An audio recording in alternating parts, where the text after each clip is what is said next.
Open my heart with the whispers of truth, to live a conscious life, to live a conscious life on the growing edge. On the growing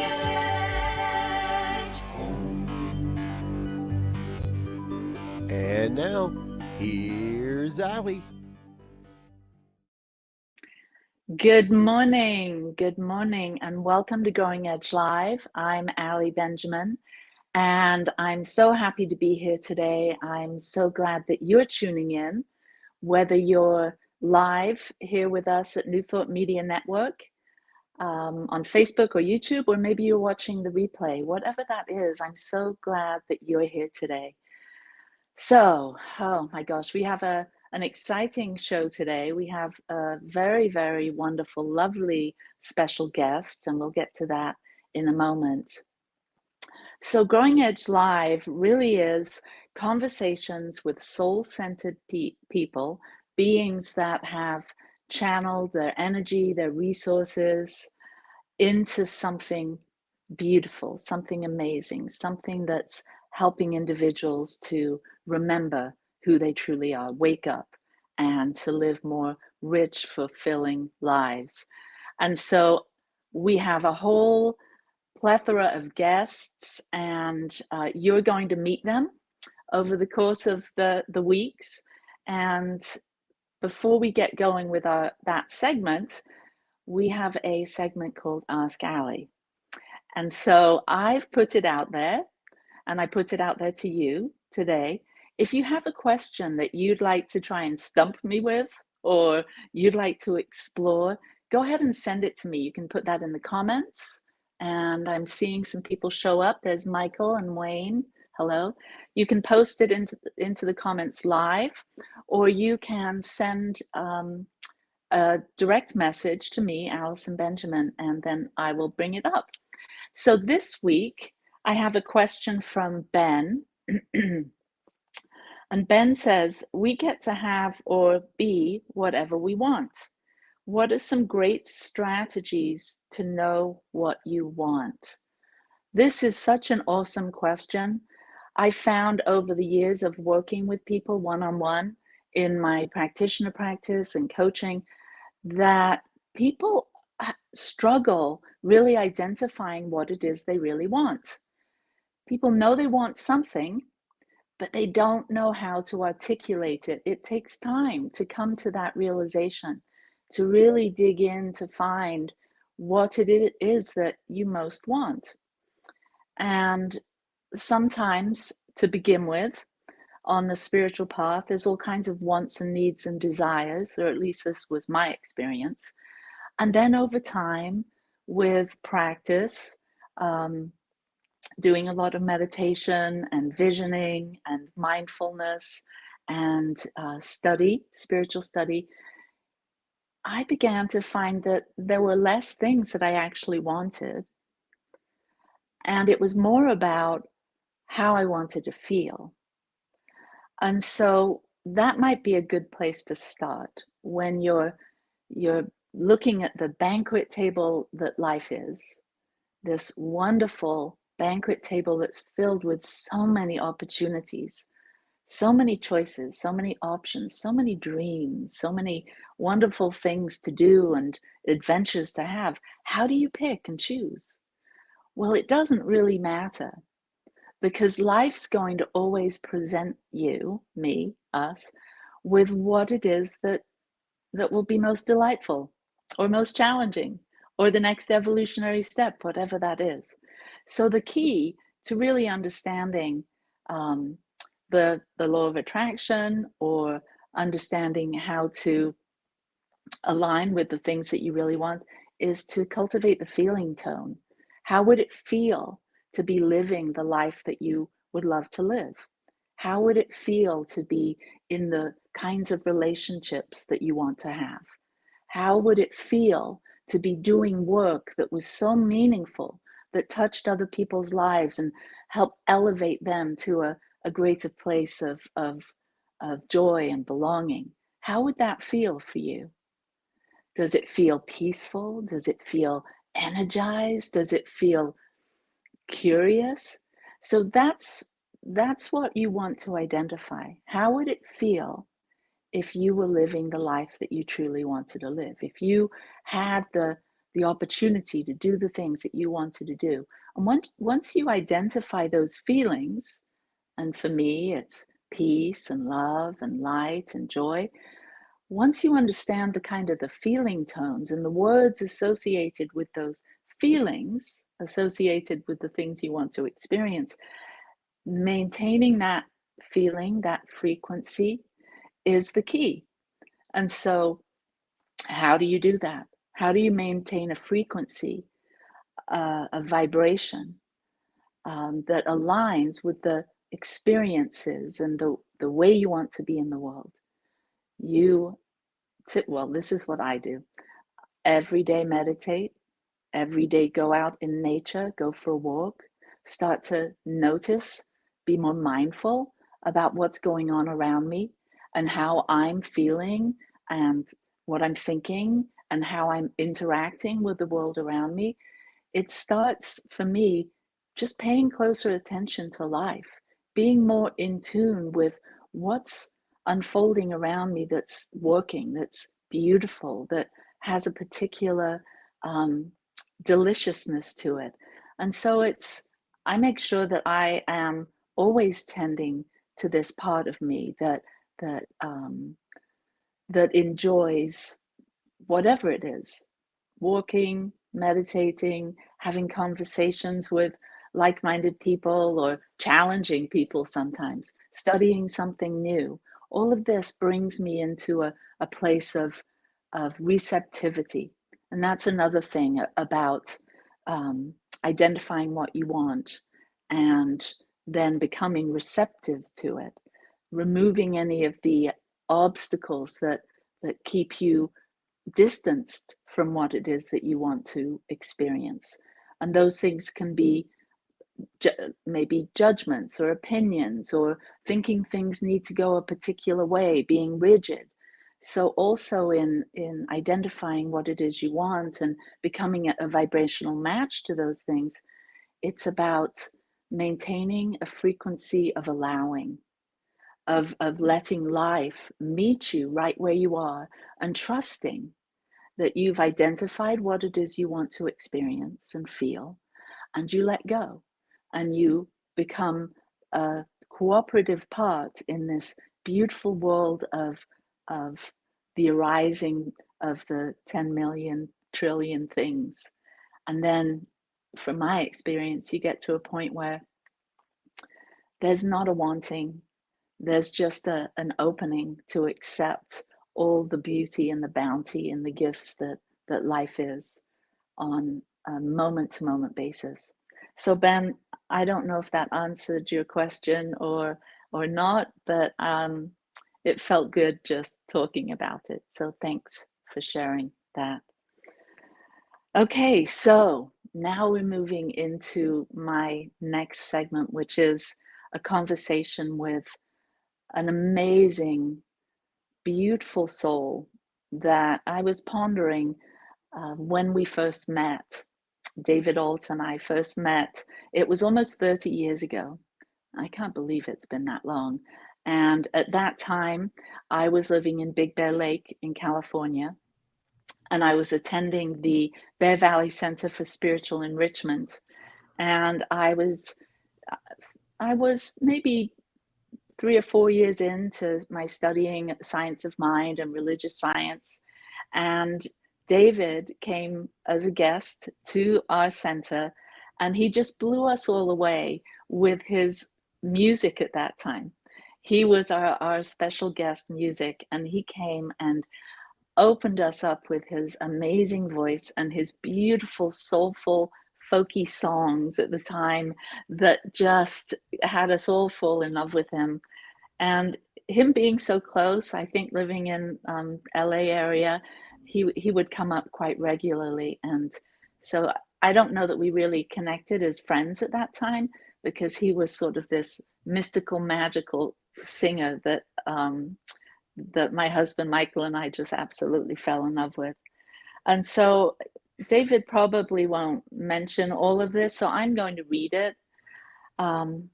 And I got this from your website, David. For over 30 years, David has been a prophetic voice in the human potential movement as an unwavering crusader for mindfulness, global literacy, and social justice, whether through teaching, evolutionary coaching, and keynote presentations. David's singular intention has always been in bridging our collective forgetfulness into our collective reawakening. As an award-winning author, leadership coach, and global education advocate, he loves leading through example and abides by the motto that people would rather see a lesson than hear one.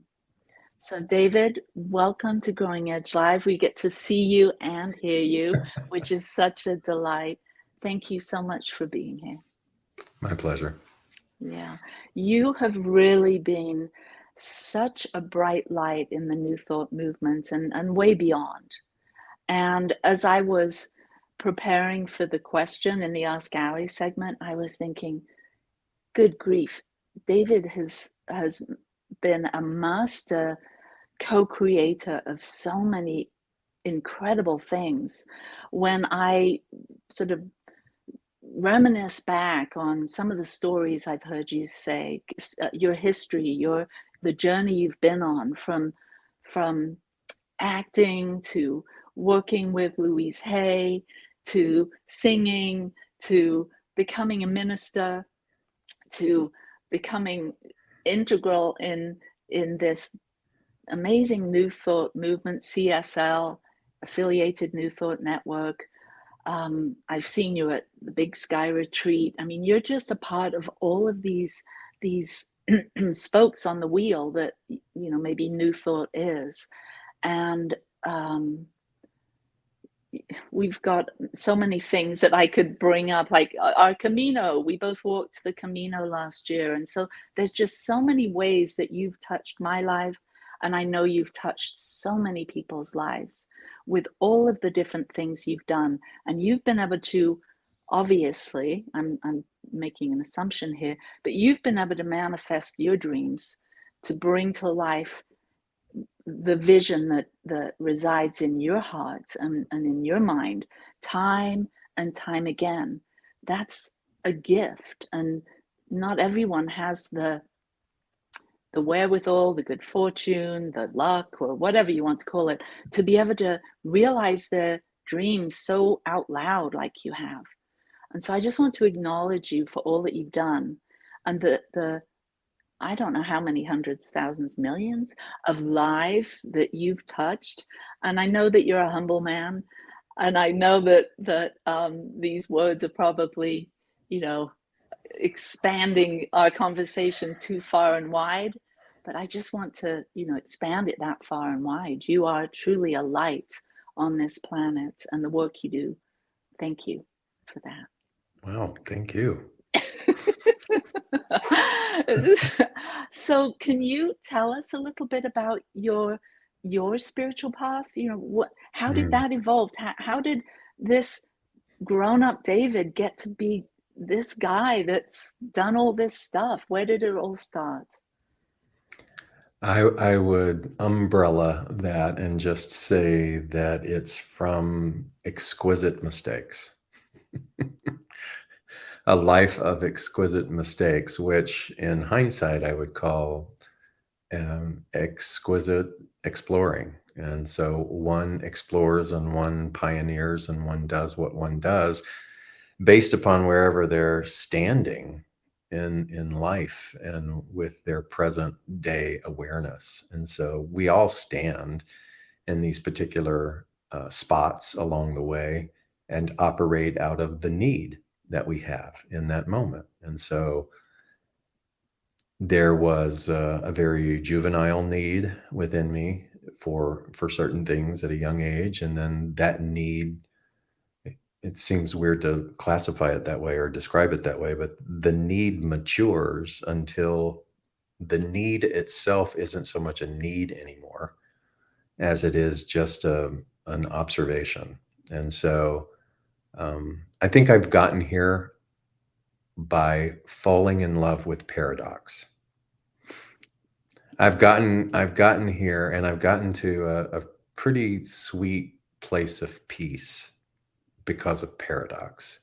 And that means to cease fighting the appearances, and to cease holding on to identities and stories and things, and just learning what it truly does mean to be the observer, and to take action, and to do so each time incrementally, not holding on so tightly to what I think it's supposed to look like.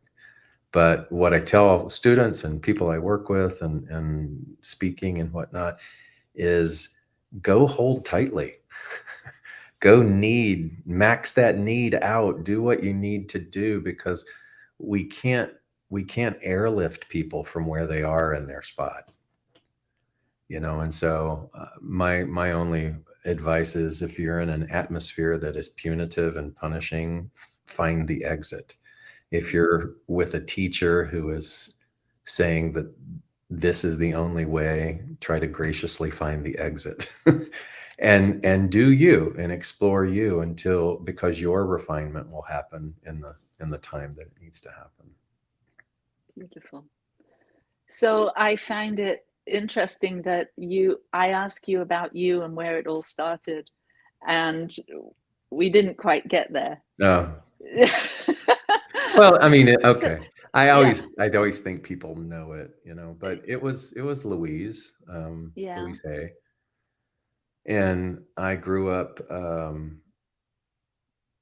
fundamentalist Christian, just as punitive as it comes in terms of atmosphere and environment, and escaped that to the degree that I could with the resources that I had as a young boy, and embarked upon a acting career in New York City, and swearing off God.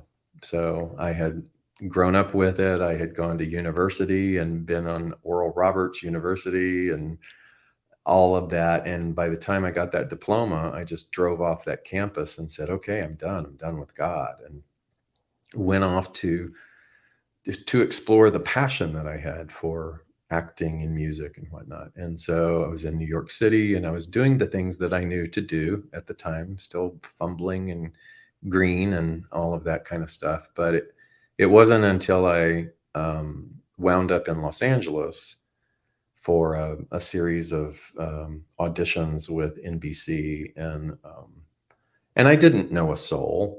And I was biding my time between appointments and walking on Melrose Avenue. And I ran into somebody that I had gone to school with in Oral Roberts University. And I had my repulsion shield, my resistance, like, oh my God, they're going to convert me and tell me, and it wasn't that at all. He ended up inviting me to a Wednesday night thing, and that was Louise. And so my first real reset, I'll call it a reset, was that Wednesday night with Louise. And the message was incredibly simplistic, but it was perfect. It was perfect for what I needed, because it was different than any other thing I had ever heard before. And it was simply that you're enough. So you got to remember where people are, where they stand. And something as simplistic as you are enough could be groundbreaking for an individual who has lived under a suppressive message of some sort, whether it's through religion or just their environment. And so to hear that you're enough, and your enoughness is not earned, it just is, was revolutionary. And so I took to it like a fish out of water, and that was the very beginnings of a very simple, simplistic, but just complete turnaround of my understanding and my healing with identifying with this thing called God. So, and Louise became my second mom, and ended up touring with her and observing how someone is in that kind of notoriety. And strangely, I've had that experience a number of times.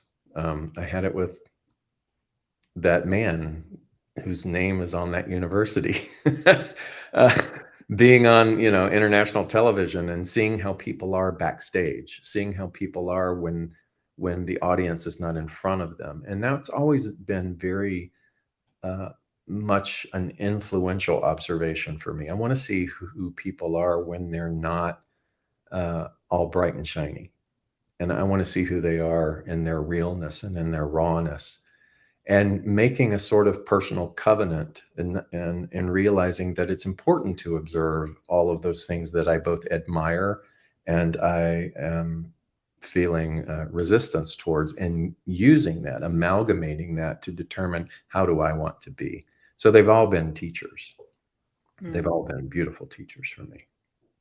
Well, what would you say was Louise the same in front of the camera on stage as she was behind? Was that something you observed, or what did you?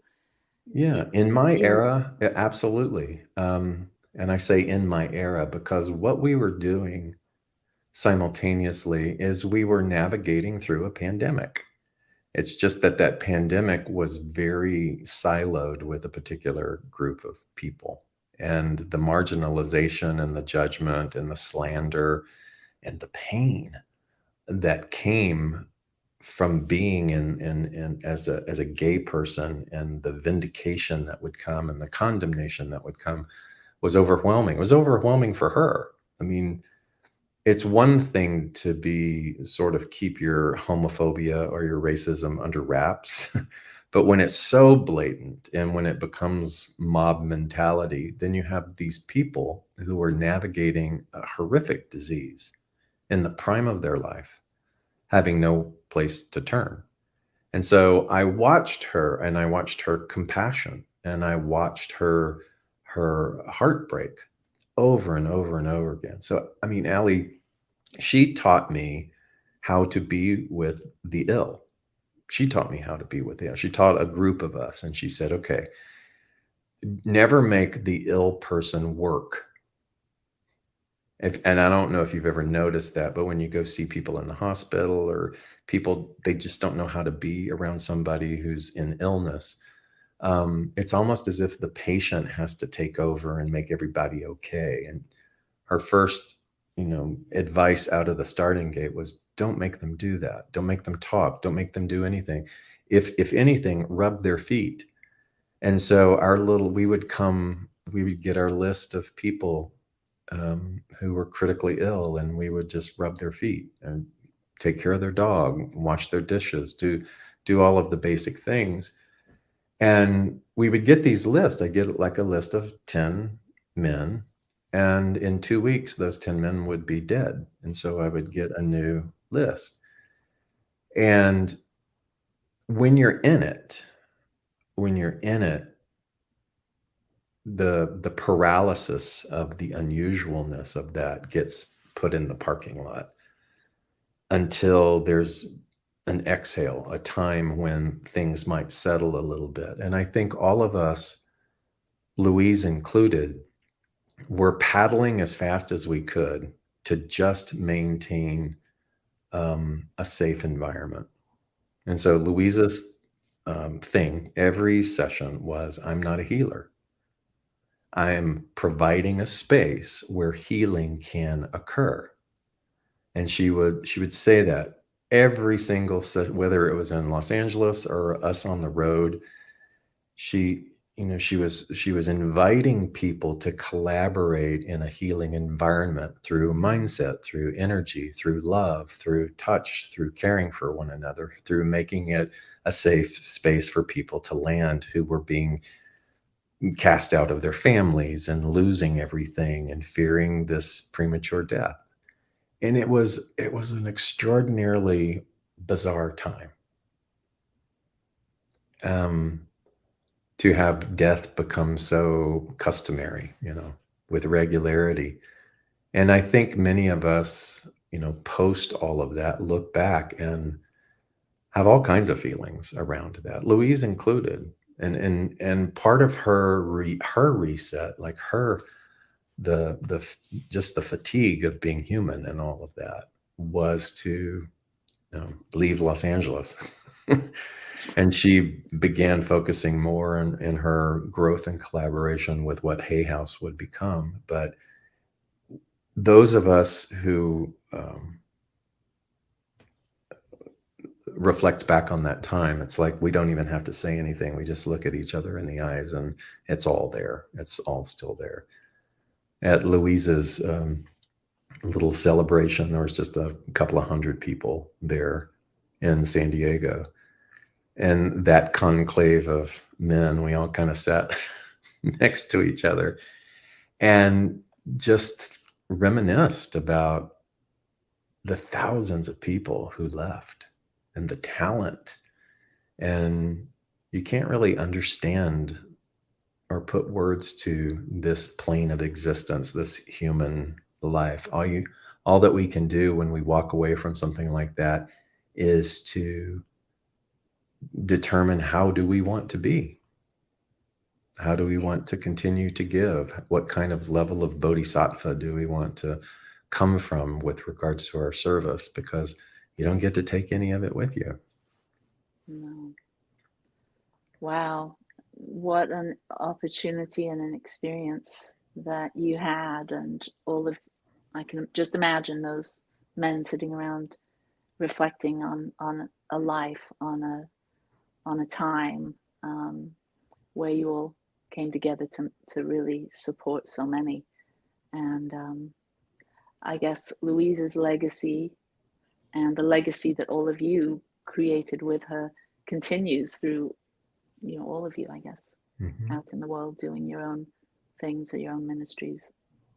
All right, so we are at the bottom of the hour here at New Thought Media Network, and we'll see you after this short break.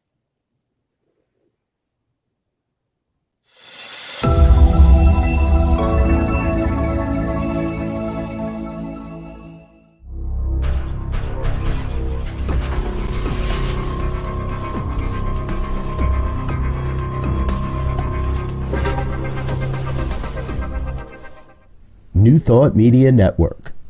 We are a global broadcast network of positive music, media, and entertainment, inspiring humanity's evolution along the journey of enlightenment and creating a world of love, peace, empowerment, and prosperity for all.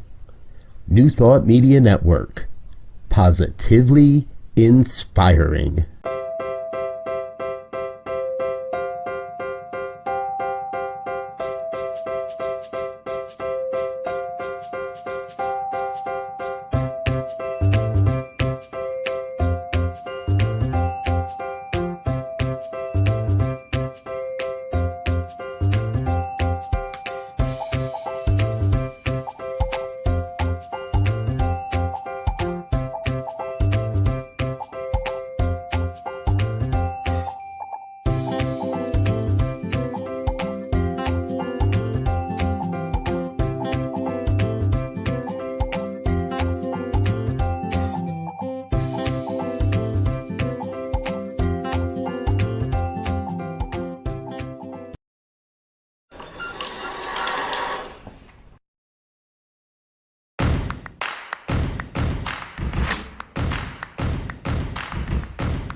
Free my mind, open my heart with the whispers of truth. To live a conscious life, to live a conscious life on the growing edge. On the growing edge. And now, here's Allie. we're back. So, I'd love to know how your life currently has become a reflection of your soul's purpose, your dreams, goals, and desires. Because as I said in introducing you, our life has, we've known each other for some time, and I've seen you do a lot of different things. And so what is it now, after all of these trials, all of these successes, all of these struggles, all of these recreating Davids, all of these chapters? What is the chapter you're in at the moment? And I'd love to hear about that, for you to share a little bit about what you're doing, and maybe some of the things that you've learned with this next most recent iteration, some of the things you've learned that are most important for today's spiritual student seeker. Kind of what I said in the beginning about paradox. Where I am is continuing to learn and fall in love with paradox. There is a poem, prose, whatever you want to call it, that is misattributed to Mother Teresa. It's called Anyway, but it was actually written by this young man as a college thesis or something. And it's a list of paradoxical statements. And the one that really fuels me and defines my behavior and my focus and my theme of life is, you can spend an entire life building something and it will be destroyed overnight. Build it anyway. To me, that kind of encapsulates where I have arrived at in the moment. So I would say I used to be a person who wanted to leave the world a better place. I wanted to create a legacy and all that kind of stuff. And none of that's wrong. But for me, it was too muddied in ego and look at me, or what am I doing?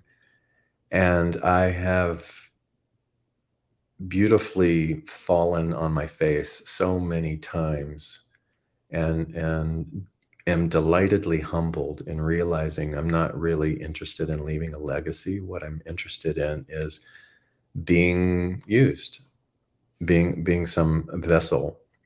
And that allows me to trust financially, to trust health-wise, to trust the ways and the means, but to get my bloodied knuckled grip off of the how. And so a great inordinate amount of my time is focused on a foundation that I began years ago. And it's called Kaleidoscope Child Foundation. And what we do is provide education to some of the world's most vulnerable territories, to children disenfranchised, overlooked, stigmatized, perhaps even, particularly with young girls who are born into cultures that don't really value education for girls. And it has all unfolded with all kinds of hiccups and glories and all of the beautiful mistakes in between. And today we serve annually just right over 1,000 children. And so we're in Cambodia, which is our signature location where it all began. We have 2 campuses there. So in that campus, we really work at, how do you uncover the dignity of a child? So if you get to know them, if you spend any time there, or really work at understanding village life and family dynamic, you'll see that so many of them come from nothing, or they don't even know who the mother is or the father is, or somebody within their lineage is raising them. But it's a very hard existence. And so to pay attention to them, to learn their name, to provide some type of consistency is some of the first gifts of normalcy that they will receive. And so it's not even just about the education. You can't throw a book at a child. Now you got to understand transportation and eyesight and dentistry and tapeworms. I mean, the gamut, the list just keeps going on and on and on. It's like, it's like, hey, if you open that door, you got to walk through it fully. So there's a phrase in the nonprofit world is that you can't care about some of it. You got to care about all of it. And so if you're going to do this, you have to really be mindful.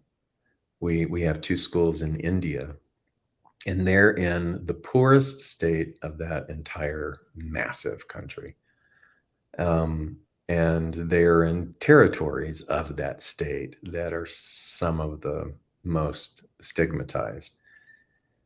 And so I remember sitting in a cow barn on the floor because the year before, when I had finally found the person that I thought would be a great administrator, I went back to see how the pilot program was doing. And I had rented a cow barn complete with, cow dung mud pies on the walls and the flies and all of that kind of stuff. And I was just so overcome with joy at how resilient and how swift their minds were. These are illiterate children who had never been exposed to formal education. And in that year's time, they were writing and they were reading Hindi. Some of them were doing fractions. I mean, it was scary, amazing. It's like the sponge was just sitting there waiting for the water, right? And I'm sitting on the cow barn floor, a little prideful, going, "Oh, look what we did! Isn't it amazing?" And then all of a sudden, I had this horrible thought. I thought, "Oh my God, what have you done? You have exposed these young girls to education. You've given them the opportunity to learn. And in doing that, you have not thought this through, because culturally, they will never leave that slum or that village. Because culturally, in rural territories, it's not like you're in Delhi or Mumbai or a large city. There's no place for them to use this education. And so in some ways, it's kind of cruel that you would offer this and then not see it through. And so all of a sudden that was like, okay, now we've got to come up with longstanding curriculum and tracks of study and emphasis. And is that going to be science? Is it going to be technology? And so we've had to develop corresponding curriculum in order to reinforce that. And from that commitment, we've got a piece of land that someday, we will build on, and we envision it being a work center for these young women to be able to use the education that they're getting now, but still live close to home so that they can do a contract job of some sort with let's say an Indian corporation, make their own money, establish their own autonomy, and still be culturally sensitive and appropriate to what happens there. And those are just the types of things that are constantly, day in and day out, needing to be addressed with the work that we do. And so we're in Guatemala. We gave a grant to a CSL sponsored school in Kenya. And we're about to even launch a teach the teacher training for local United States-based teachers to try to offer them support in the current climate of being a teacher in this volatile environment. So it's a lot. Wow. It's a lot. And how have you reconciled that when you said that oh shit moment where it's like, oh, have you sort of reconciled that within yourself, that you have such a desire, strong desire to do these good works, and then, you know, getting to ground zero, so to speak, and being there, boots on the ground in the thick of these villages, communities, school, and, you know, a Westerner here now. Here I am in the thick of this. I've started something. Where are you right now with that? It's always understanding that we're working with them, not for them. Nice. And anytime I catch myself or any of the rest of us involved with Kaleidoscope Child Foundation trying to think that we're working for them, we take a step back and we go, nope, that's not appropriate. How do we work with them? And so we really do explore forums of communication and ways in which we can help them be a part of the co-creative process with that. So I might think that this particular approach is better, but that's coming through my Western mindset. So it's like, show me how you want this to be done. And that has, this is going to sound a little silly, but on paper, it looks like we are doing something for these people, but on a completely different plane of existence, they're helping us. They're the teachers. They're the ones who are actually humbling us, because in our world of new thought, we always talk about beginner's mind and open from the top. I don't think we really understand what that means. I mean, we understand it from a well-ventilated, air-conditioned penthouse kind of version of that. But to be open from the top is really the excavation of bias and fears. And, we all talk about trauma these days. And it's all of those things that color the way in which we lead and the way in which we choose and the way in which we speak. And when you are saturated in a completely different environment, a slum, or people who have relatively nothing, and yet there's joy there, and it is joy that does not come from consumerism. It's innate. And so it's like, I need to pay attention. I need to let them teach me. And so my greatest teachers have been these children, these grandmothers, these village mothers who seemingly have nothing, but who show me what it means to live fully. Wow. So many things come up for me as you're talking about the girls. When you were saying giving girls an opportunity to learn to read and write and whatnot.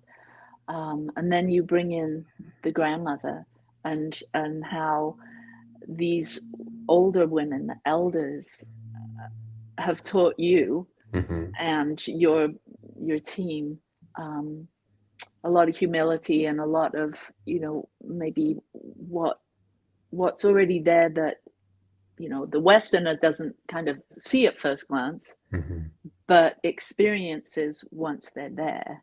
So I don't really know how to form this question, but it's something to do with teaching the young girls and now seeing the grandmother.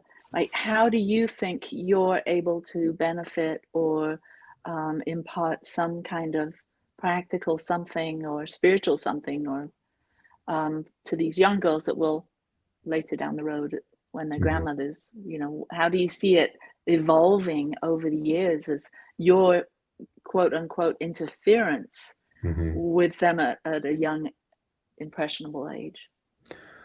That's a really great question, because is it interference or is it a natural progression? And so there is a delicate balance. Because I don't know of many models, and I speak from experience and observation. I don't know of many models whose intent when they go to territories like this is to collaborate. There's a lot of savior complex, and admittedly there was a lot of that in the beginning of my work that I didn't even know was there. And I think I was doing some of this. I mean, it started with a pure intent, and then I think there were times when I was doing it more to feel better about myself, to reconcile my own struggles of worth, and then being humbled by that, and then leaning into and being available to the wisdom. So it's like, how do I it so the grandmother. So I've had beautiful times with many grandmothers. And it isn't that they don't want necessarily their granddaughters or these young girls to learn. It's that they don't want them to lose also their the culture and the lineage of rites and things that are sacred. They don't want that to become diluted through education per se.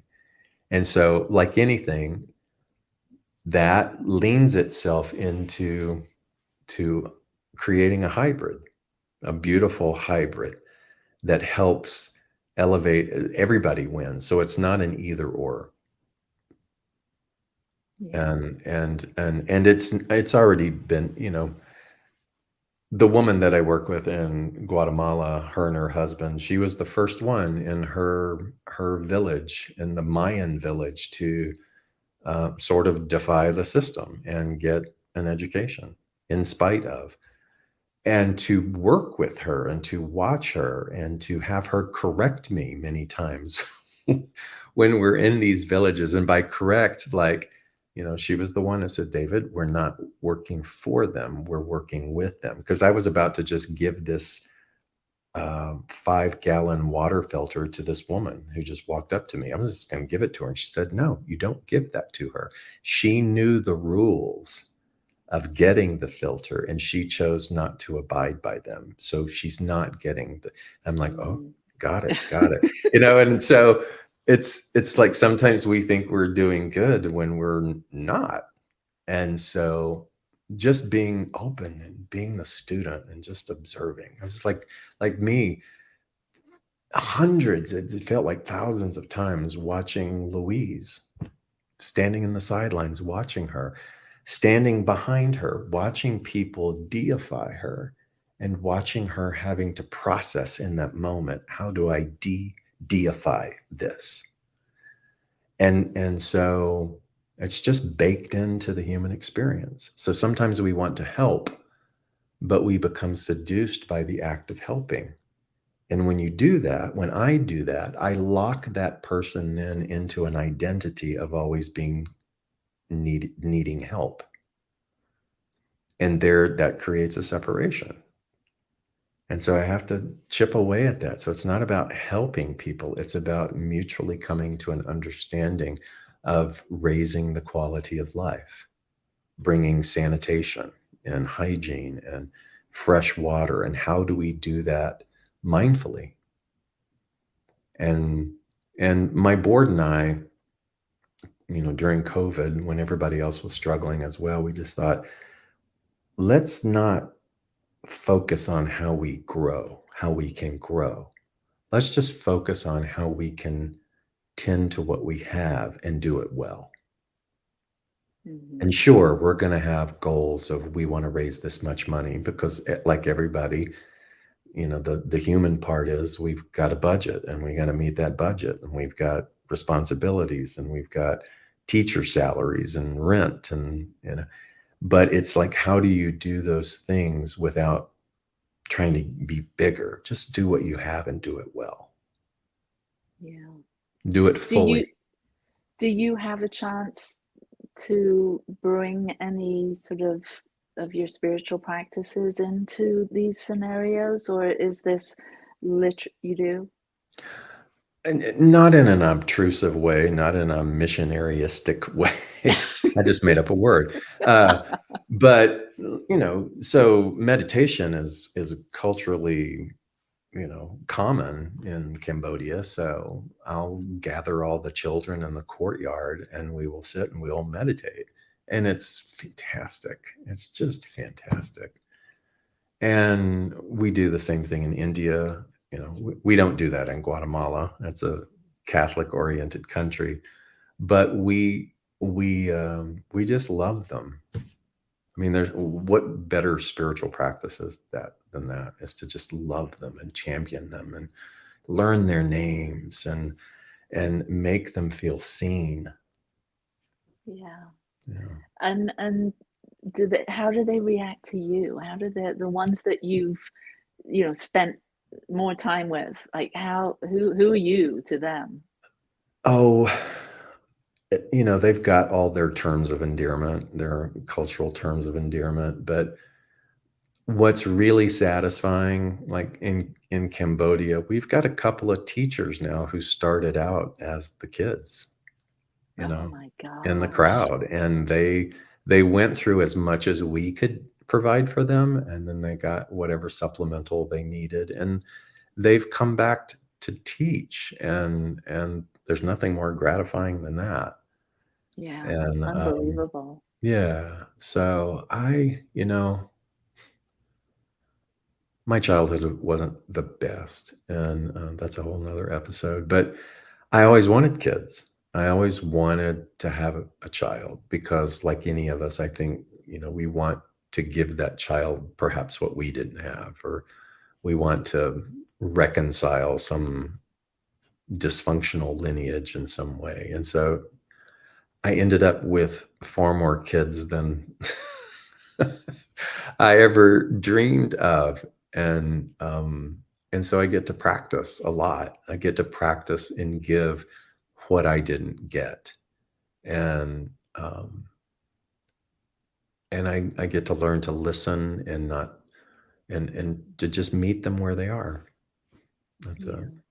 So typically at the end of our show, I ask my guests to do a spiritual practice, and we've got only a couple of minutes. And Mm. I'm wondering, rather than a spiritual practice, could you maybe get into the mindset of being this wise, um, I don't know. What I want is, I'd love it if you would say, to that little boy David that didn't get what he needed, and to these young boys and girls that are coming and you're spending a little time in meditation, or that where you get to be more one-on-one and go a little deeper. What do you say to them? What do you say to those children, in a roundabout way, like sort of a nutshell of what you want them to know about Mm. themselves? It has to start with inquiry and asking questions and finding what it is that they love, and then tailoring the conversation and the focus about encouragement, encouraging them to trust their path of the things that they love. And so it's very nuanced because culturally we think, we talk all the time about go for your dreams, and that doesn't register the same way in a developing country. It's not, it doesn't, there's not a mental prototype for that. And so you find encouragements either through example or through words or through deliberate conversation. Tell me more. Tell me more about why you love papaya. Tell me more about why, you love your little book, so that you can begin to bring that to life and let them know that their feeling about that thing is valid. And that feeling is, like you were saying in the beginning of your show, that feeling is worth exploring. Right. It's not a waste of time. And so I would call them encouragements, like deliberate encouragements to remind them, because we are products of our environment. We all are. We are sponges, and sometimes in our development we are more absorbent. I still remember encouragements that random people from 1,000 years ago told me. They're there. So that's what I would say as a spiritual practice. And you don't have to be in a developing country to do that. You can give encouragements to anybody. True. The person who checks your groceries out, it's a beautiful way to walk this world. It is. Yeah. Well, David, thank you so much for sharing a snapshot into what's going on in your life and with Kaleidoscope Child. And I know that those of us that are listening and those of you that will listen to this, that you will take some of what David has said and really think about it in regards to your own life and the children that you have the blessing to encounter. Because what I heard there that struck my heartstrings was every child hungers to be seen and heard and to know that they matter, and brings tears to me. And I know that you're showing up where you do helps those not just the children but the adults that are supporting them feel like they matter and they can make a difference, and that's what you're helping to make happen. So thank you so much. You truly are a blessing. And thank you everyone for listening, for watching, and for New Thought Media Network. Thank you for being here today. And next week, we're going to have Linda Frazee, a wonderful Enneagram coach and teacher, and my therapist. So, watch out. Thanks again for being here, and thanks to New Thought Media Network. Mwah. Peace and blessings.